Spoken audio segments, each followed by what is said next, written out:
Appreciate it. So I'm out here in Texas, yes, the Jade Helm hotspot. And we wanted to bring up Jade Helm tonight because obviously they said they were going to start the exercises early. And there's a lot of confusion on the internet and on different conspiracy forums and just other forums on why Jade Helm's actually taken place.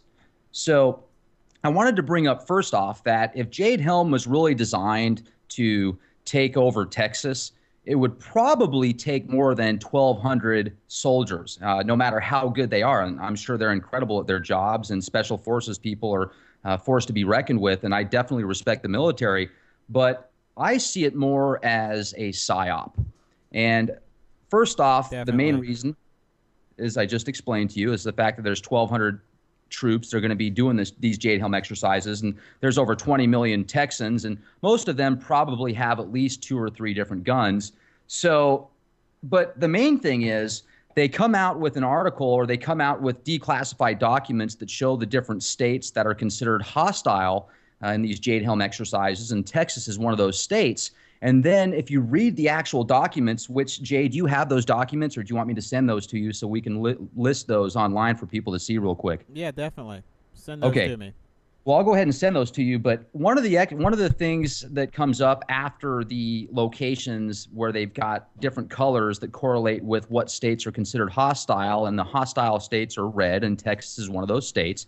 But then it comes out afterwards, or I'm sorry, the next page says that Texas, the reason they're going to do the exercises in Texas is because most Texans are very patriotic, and they really want to help out the military, and they're very friendly. So my question is, if Texas is considered a hostile state, why are you coming out in the next page in these declassified documents stating that Texas is wanting to help? Uh, that's what they want people to believe. Now, I watched a video last week of a uh, retired Special Forces soldier who was now a private contractor for the military, who was essentially selling Jade Helm to all the municipalities where they were going to be holding their exercises. And WebBot Oh yeah, is, web bots. Those are the yeah, yeah, absolutely. okay, so now, for those folks who don't know, WebBot is a program that goes out, searches the whole internet, and predicts the future based on Cliff the, High is who you're referring to. yeah, he's one of them. There's actually a couple of people that have been involved in this project, but it's a way that it was originally designed to predict stock market moves or stock Right. changes. And what they found is that it actually predicted like 9/11, and then they found it predicted a lot of other things. But here's the thing. We are in an electronic age where the Let me, NSA, up until recently, was totally recording everything.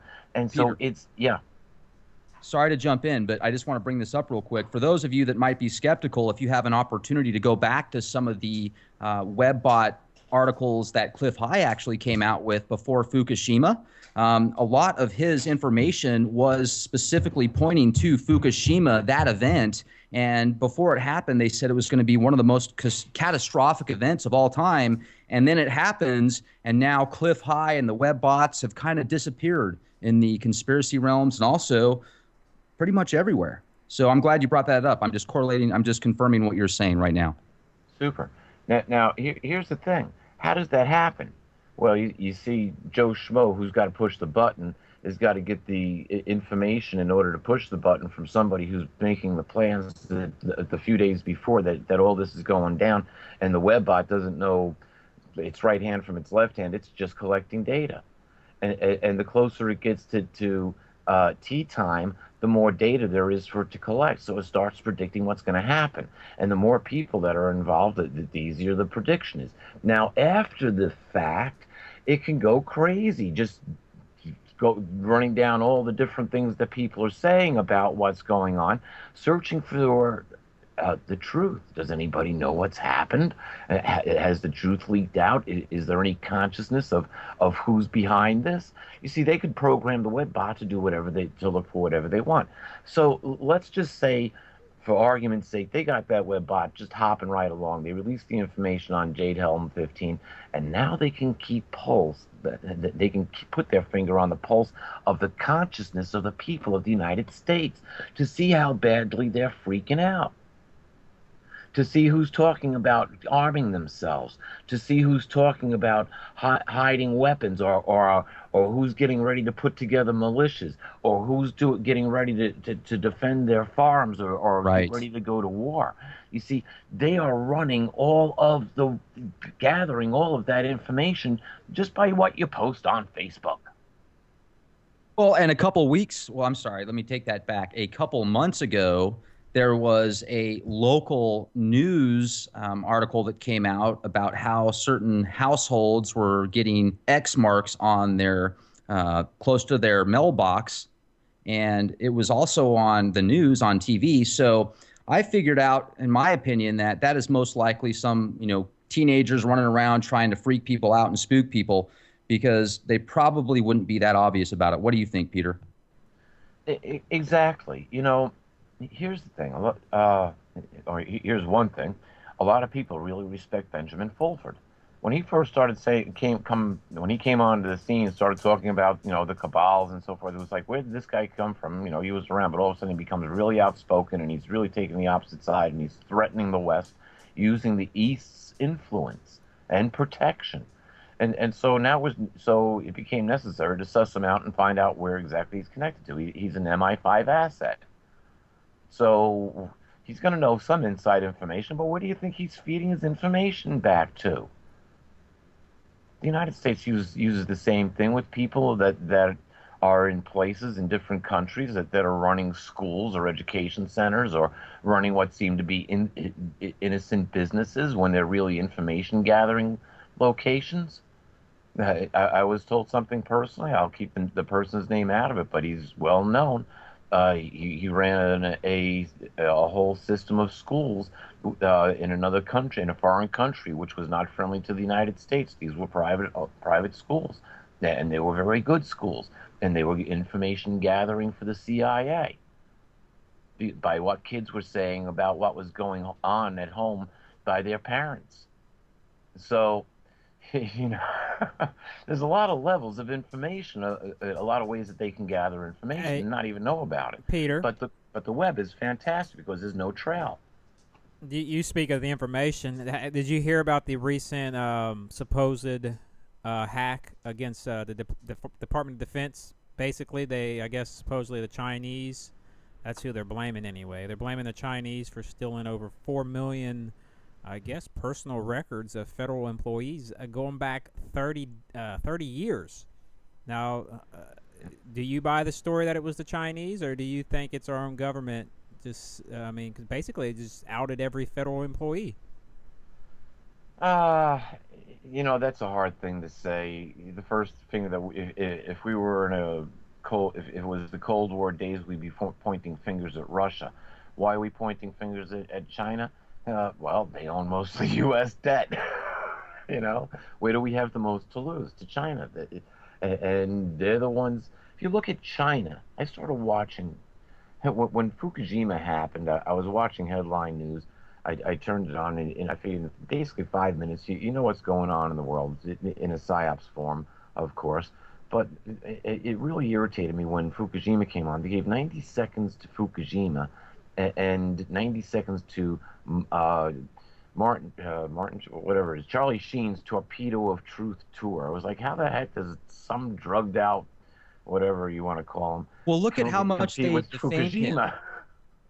Look at how much crap they gave him after he came out with that commercial that asked the president, what's going on, basically. And shortly after, he's not on the Alex Jones show anymore. He's supposedly on all sorts of drugs. He's whacked out of his mind. And he probably was whacked out of his mind. But doesn't it seem peculiar to you that anytime predominant people speak out about the administration or something these elite forces don't want out, they kind of disappear? They die in a surgery, or they get in a car crash, or they have a heart attack.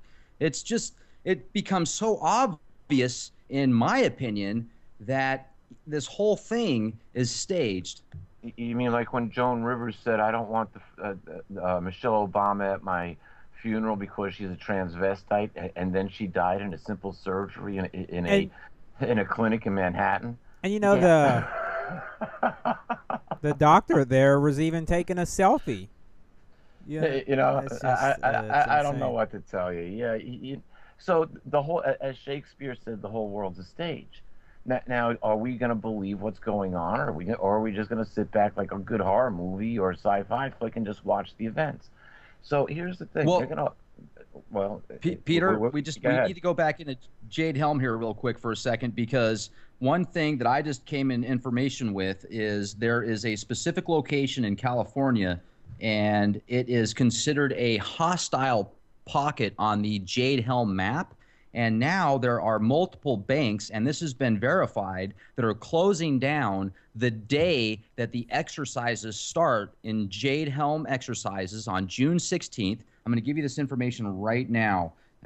It is in Calexico, California. The Bank of America and several other banks are closing on June 16th. And there's even an article right now on the web that's talking about it. This is local news. If you want to check this out, the naysayers out there, the Imperial Valley Press came out with an article. This is a local newspaper in Calexico, California.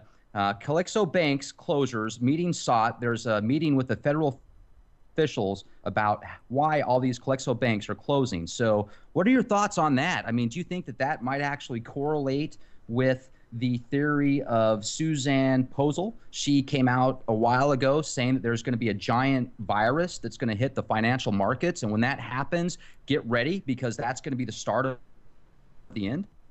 No, I really don't think so, and here's why.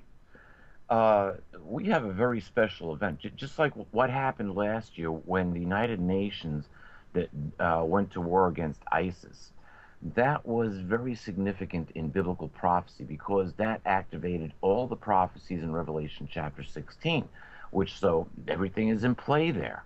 So where do we go from there? Chapter 17.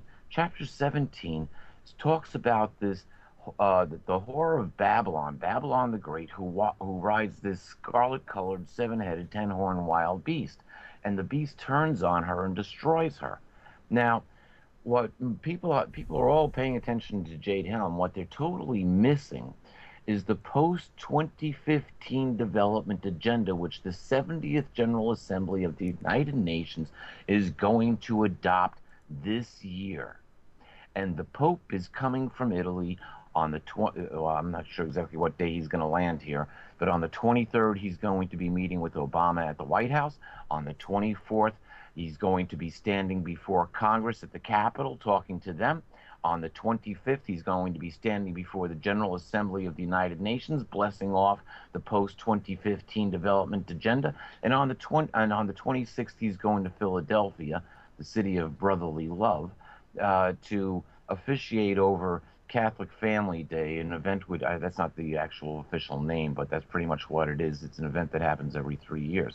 So he is going to be in the United States in the spotlight, very predominantly, very exposed. And now we have ISIS. Pay attention to this. Hopefully he goes back nice and quietly to the Vatican, and we don't hear any more out of the Pope for a while.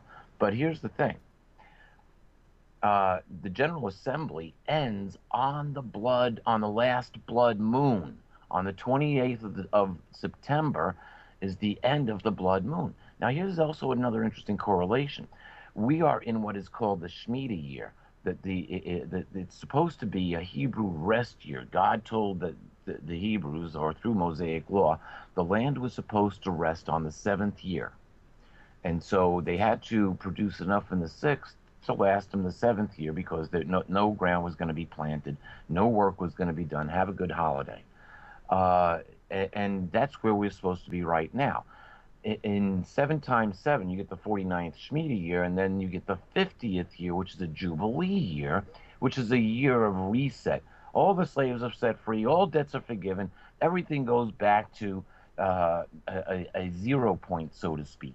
And here, in the Jubilee year, we are getting the why is it post 2015 development agenda. Now, the number one item on the post 2015 development agenda is to end world poverty. Now, here's the thing. 2 years ago, last month, the Pope came out and basically started to attack the Zionist banksters. And he said that we got to get rid of the debt system, plain and simple. In October 3rd, 2000.